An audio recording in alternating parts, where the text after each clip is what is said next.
Hi there, BookTube! My name is Christina and today I'm here with a non-spoiler and I hope a short review of Spellbook of the Lost and Found, written by Moira Foley Doyle. That's a long name.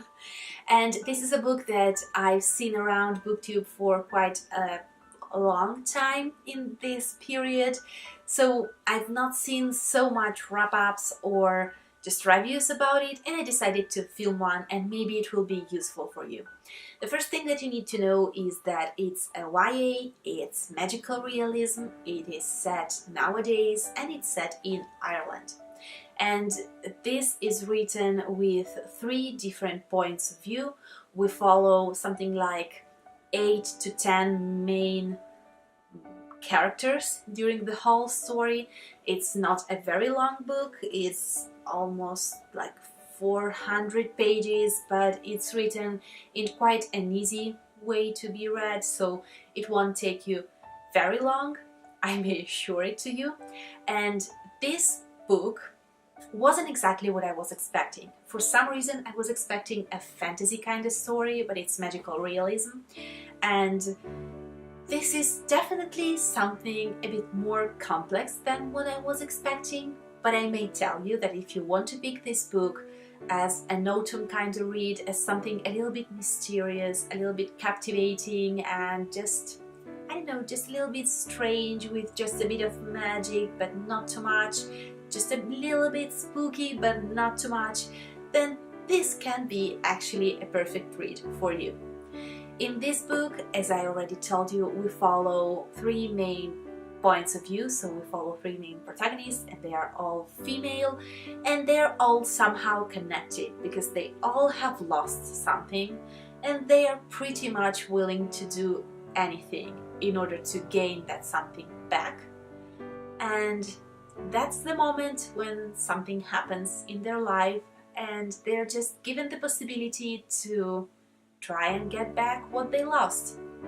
And this is, of course, the start of this whole journey. The meaning behind this book, and mostly the last part of it, really made me think a bit more, and I love when it happens with YA. It seldom happens, so when it happens I really appreciate it. It made me think about what I was willing to give away in order to gain something. If I'd lost something and I wanted it back, what I was just ready to give away just to gain back that something. These are deeper thoughts that really stayed in my mind after I finished this book, and I love when it happens. If a book makes me think, I really love when it happens.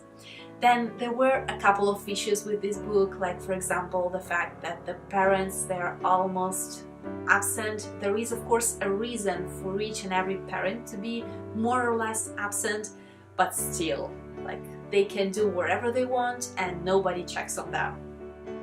How is it even possible? When it happens, how is it possible?